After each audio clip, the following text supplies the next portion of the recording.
Hello students, कैसे हो आप लोग। सीबीएसई क्लास 10 के एसएसटी के इस लेक्चर में आपका स्वागत है। हम लोग जी रहे हैं द एज ऑफ रिवॉल्यूशन में, है ना। एज ऑफ रिवॉल्यूशन चल रहा है। इसके पहले हमने एज ऑफ रिवॉल्यूशन से 3.1 3.2 ये वाले सब टॉपिक्स देखे। आज का हमारा सब टॉपिक है 3.3 the revolution of the liberals.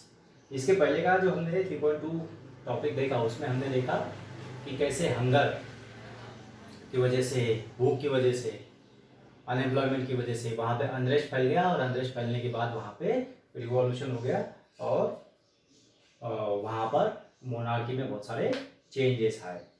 अब ये जो रिवॉल्यूशन था जिसके बारे में हमने 3.2 में बात की, उसका हमने टॉपिक का नाम दिया था hunger, hardship and popular revolt. ये वाला जो टॉपिक हमने देखा उसमें हमने देखा कि कैसे गरीब मजदूर लोगों ने, पीजेंट्स ने रास्ते पर आकर रिवॉल्यूशन कर दिया और फिर उसके बदले में क्या हुआ, उनको कुछ ना कुछ अधिकार मिले। वहाँ पे वो रिवॉल्यूशन थोड़ा सक्सेसफुल माना जाता है। तो यहाँ पर जो रिवॉल्यूशन चल रहा था उस वक्त यूरोप में, उस रिवॉल्यूशन के बहुत सारे ऐसे सेक्ट्स आप कह सकते हो, या अलग अलग ग्रुप या अलग अलग लेवल पर वो रिवॉल्यूशन चल रहा था।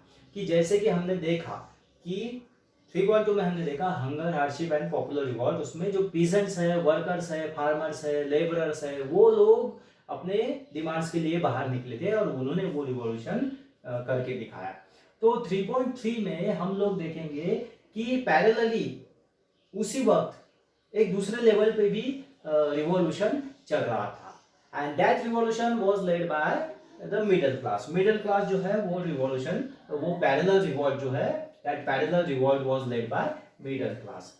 सेम उस वक्त ही जब समाज में अनरेस्ट फैला हुआ था,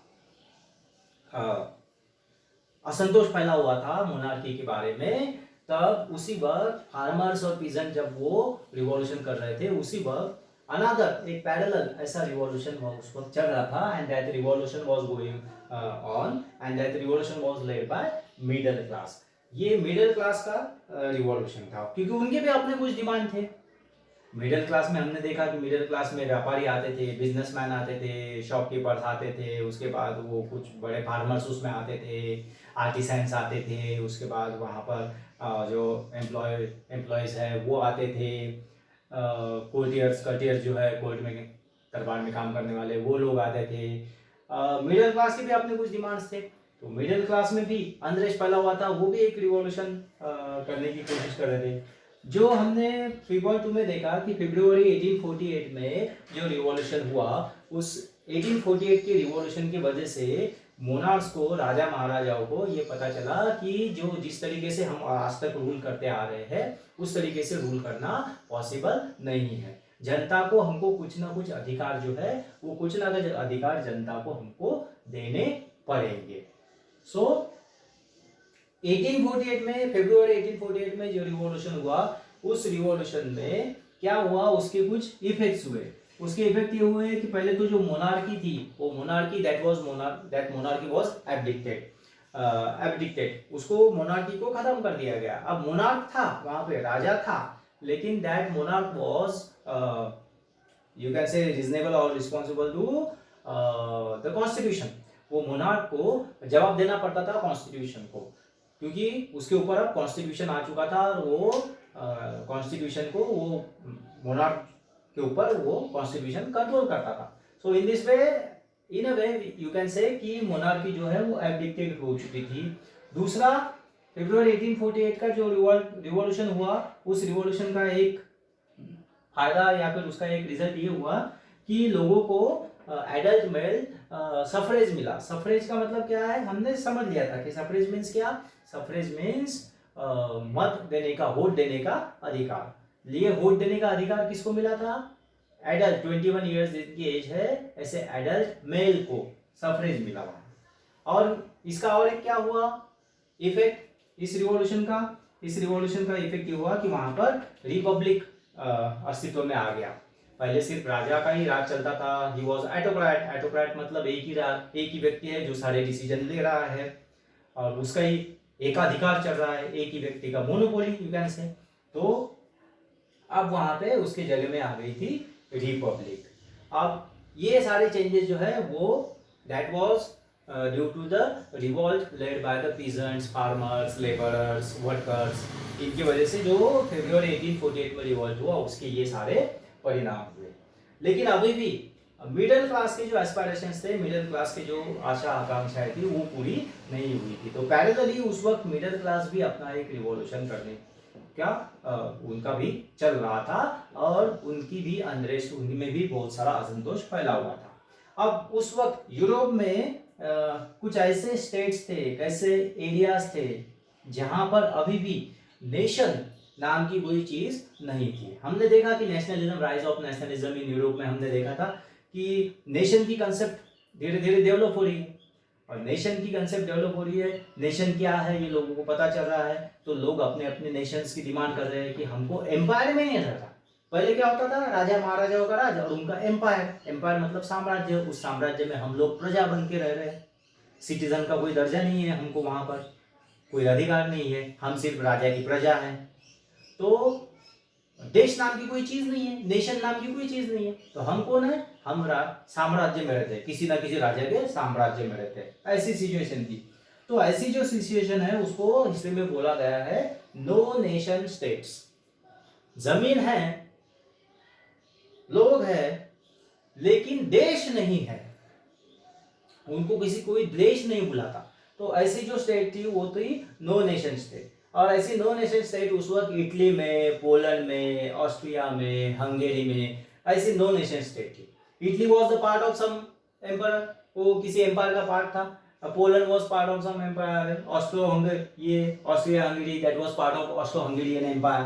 तो ये सारे जो थे ये देश नहीं थे, these were the parts of some empire, वो सारे एम्पायर के पार्ट्स थे। तो ये सारी सिचुएशन में मिडिल क्लास ने कुछ अपने भी डिमांड जो है वो डिमांड्स आगे रखना शुरू कर दिए। तो मिडिल क्लास ने रिवॉल्यूशन क्यों किया, उनके ऐसे क्या डिमांड्स थे, उनको क्या चाहिए था। तो मिडिल क्लास के जो डिमांड्स थे उसमें मेन एंड वुमेन वो दोनों साथ में आए और मेन एंड वुमेन में उन्होंने क्या किया, उन्होंने अपने डिमांड्स को कंबाइन किया। उन्होंने अपने डिमांड्स को कंबाइन करके अपने डिमांड्स लोगों के सामने रखना शुरू किया और उसके लिए रिवॉल्यूशन करना शुरू किया। तो उनके डिमांड्स क्या थे, पहला डिमांड था उनका कॉन्स्टिट्यूशनलिज्म। कॉन्स्टिट्यूशनलिज्म, कॉन्स्टिट्यूशन होना चाहिए, अनार्की नहीं चलेगी कि किसी भी तरीके से ऐसे मोनार्क जो है वो अपने मन से ही राज चला रहा है। आज एक नियम बनाया जा रहा है, कल उस नियम को तोड़ा जा रहा है, कल दूसरा कोई रूल बनाया जा रहा है, कोई कानून नहीं है, कोई किसी तरीके का इक्वेलिटी नहीं है, एक को एक काम के लिए अलग सजा मिलती है, उसी काम के लिए दूसरे व्यक्ति को अलग सजा मिलती है, किसी तरीके का कानून नहीं है, किसी को समान अधिकार नहीं है, कॉन्स्टिट्यूशन ही नहीं है। कोई भी देश चलाने के लिए कॉन्स्टिट्यूशन होना चाहिए कि इस तरीके से देश चलता है भाई, रूल बुक यू कैन से, नियम का किताब होनी चाहिए। तो ये कॉन्स्टिट्यूशन था ही नहीं। सो मिडिल क्लास की डिमांड क्या थी, मिडिल क्लास की डिमांड थी कॉन्स्टिट्यूशनलिज्म, कि इंस्टेड ऑफ मोनार्की, मोनार्की की जगह क्या होना चाहिए, वहां पे कॉन्स्टिट्यूशन होना चाहिए। और constitution according to the constitution, संविधान के अंतर्गत देश का जो काम है वो चलना चाहिए। उसके बाद उनकी एक और डिमांड थी, that demand was national unification. ये बहुत ही इंपॉर्टेंट डिमांड थी मिडिल क्लास लिबरल जो थे वो उनकी। नेशनल यूनिफिकेशन का मतलब क्या है कि देश नाम की कोई चीज ही नहीं है। जर्मनी के ही कुछ हिस्से में अलग एम्पायर है, वहां पे राजा अलग है, उसी की जर्मन लोगों पे दूसरे एरिया में रहने वाले जर्मन लोगों का राजा अलग है। तो नेशन नाम की कोई चीज ही नहीं बन रही। जर्मनी इस नाम का कोई देश नहीं है। जर्मन लोग है, इस राज्य में कुछ जर्मन लोग, उस राज्य में कुछ जर्मन लोग, उनके एम्पायर अलग। सो इनकी डिमांड थी कि नेशनल यूनिफिकेशन, एक नेशन बना के दो हमको, देश बनाना चाहिए। और उनका डिमांड था creation of national state. National state को क्रिएट बनाओ, देश बनाओ, या ऐसे एम्पायर में नहीं रहना है हमको हमारी पहचान दो कि हमारा ये देश है और हम इस देश के सिटीजन है, ऐसे हमको पहचान दो। और नेशनल यूनिफिकेशन, देश के जो टुकड़े टुकड़े हो गए वो टुकड़ों को जोड़ दो। और उनका एक और डिमांड था, वो डिमांड था freedom for press and association. Freedom for press, press मतलब ये हमारे क्या थे, हम बोलते हैं कि माध्यम जो है हमारे मीडिया, उस वक्त प्रिंटिंग प्रेस और न्यूज़पेपर यही थोड़ा ज़्यादा पॉपुलर हुआ करता था। तो अभिव्यक्ति का स्वातंत्र मिलना चाहिए, freedom for press and freedom for association. हम किसी भी संस्था के साथ, किसी भी व्यक्ति के साथ, किसी के साथ हम किसी विचारधारा के साथ हम जुड़ सकने चाहिए, हमको यूनियन बनाते आनी चाहिए, एक ऑर्गेनाइजेशन बनाना आना चाहिए। इसलिए उन्होंने डिमांड की freedom for press and association. ये जर्मनी में, जर्मन रीजन में बहुत सारे पॉलिटिकल एसोसिएशन जो थे वो उसमें मिडिल क्लास प्रोफेशनल्स काम करते थे, जिसमें बिजनेसमैन हुआ करते थे, प्रॉस्परस आर्टिसंस थे, वो साथ में आए और उन्होंने क्या किया, उन्होंने फ्रैंकफर्ट में आकर उन्होंने, फ्रैंकफर्ट एक जर्मनी का सिटी है, जर्मन का एक शहर है, वो फ्रैंकफर्ट शहर में उन्होंने क्या किया, उन्होंने वहां पर अपनी ही एक असेंबली बनाई, असेंबली मतलब पार्लियामेंट बनाया। उन्होंने बोला कि ये हमारे इलेक्टेड रिप्रेजेंटेटिव है और यही इलेक्टेड रिप्रेजेंटेटिव जो है वो अब क्या करेंगे, वो देश को चलाएंगे। तो वहां पर उन्होंने क्या किया, वहां पे दे केम टुगेदर और वहां पे उन्होंने ऑन 18 मई 1848 को उन्होंने सेंट पॉल चर्च में वो लोग एक साथ हुए, साथ में आए और साथ में आने के बाद वहां पर सेंट पॉल चर्च में उन्होंने क्या किया, उन्होंने एक German national, all German national assembly इस नाम की अपनी एक असेंबली, अपनी एक पार्लियामेंट बनाई एंड नियर अबाउट 831 मेंबर्स उन्होंने उस पार्लियामेंट में चुने, इलेक्टेड रिप्रेजेंटेटिव 831 इलेक्टेड रिप्रेजेंटेटिव उन्होंने वहां पे चुने। तो इनकी कल्पना क्या थी, इनकी कल्पना थी एक जर्मन नेशन, एक देश होना चाहिए, जर्मन लैंग्वेज बोलने वाले, जर्मनी में रहने वाले जो भी जर्मन वंश के जो भी लोग हैं उनका एक देश होना चाहिए। तो उन्होंने एक ऐसे देश की कल्पना की, एक देश ऐसा तैयार किया, उसके अलग अलग भागों से 831 उन्होंने क्या किए, रिप्रेजेंटेटिव को चुना और उनकी एक असेंबली बनी। अब यहाँ ध्यान देने की बात यह है कि इन 831 रिप्रेजेंटेटिव में एक भी महिला उन्होंने चुनी नहीं। वो एक अलग ही इशू था कि हाँ उनको स्वतंत्र होना था, इक्वालिटी वगैरह सब चाहिए थी, लेकिन अभी भी महिलाओं को हिस्सा देने को तैयार नहीं थे। तो 831 इलेक्टेड रिप्रेजेंटेटिव उन्होंने चुने, उन्होंने अपनी एक जर्मन नेशनल असेंबली बनाई 18 में 1848 को सेंट पॉल चर्च में फ्रैंकफर्ट में। और ये नेशनल असेंबली उन्होंने बनाने के बाद उन्होंने क्या किया, उन्होंने राजाओं को एकदम से हटाया नहीं, उनकी कंसेप्ट अलग थी, उनको चाहिए था एक देश और उस देश का हेड कौन रहेगा, उस देश का हेड जो है वो रहेगा मोनार्क, मोनार्क मतलब राजा। लेकिन राजा जो हेड रहेगा वो अपनी मनमानी नहीं कर पाएगा, उसके ऊपर क्या रहेगा, उसके ऊपर रहेगा एक कॉन्स्टिट्यूशन रहेगा। सो उनकी कल्पना ये थी कि नेशन हेडेड बाय मोनार्क, एक राजा जिस नेशन को हेड कर रहा है, that nation headed by monarch, ये उनका एक कंसेप्ट था। तो उन्होंने क्या किया, उन्होंने ये जो कंसेप्ट है, ये कंसेप्ट राजा के सामने रखी। वहां पे जो किंग था वो किंग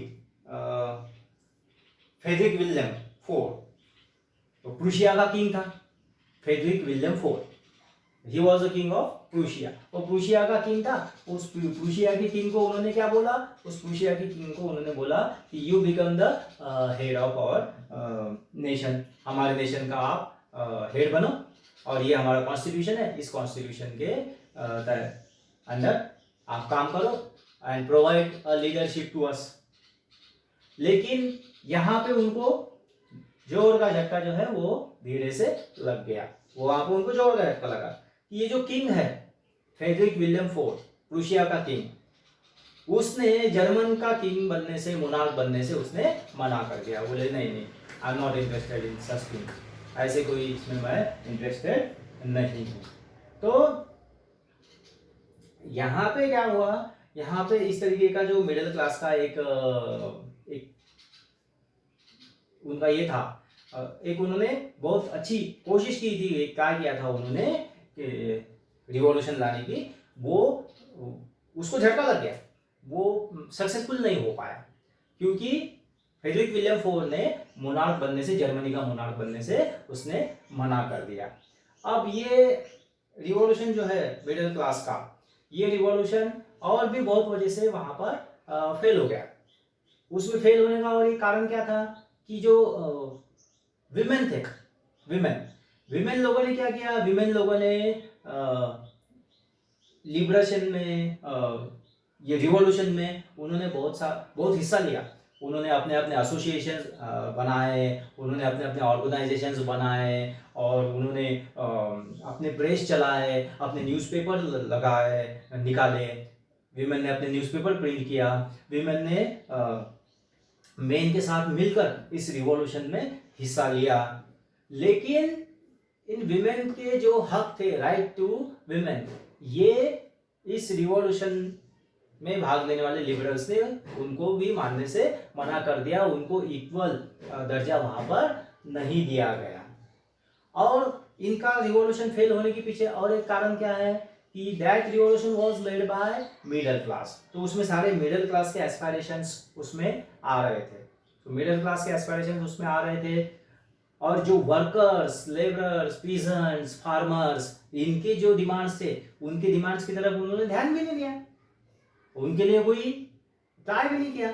सो जो सपोर्ट मिलना चाहिए इन रिवॉल्यूशनरीज को, वो सपोर्ट जो मास से मिलना चाहिए, वो सपोर्ट उनका मिलना बंद हो गया।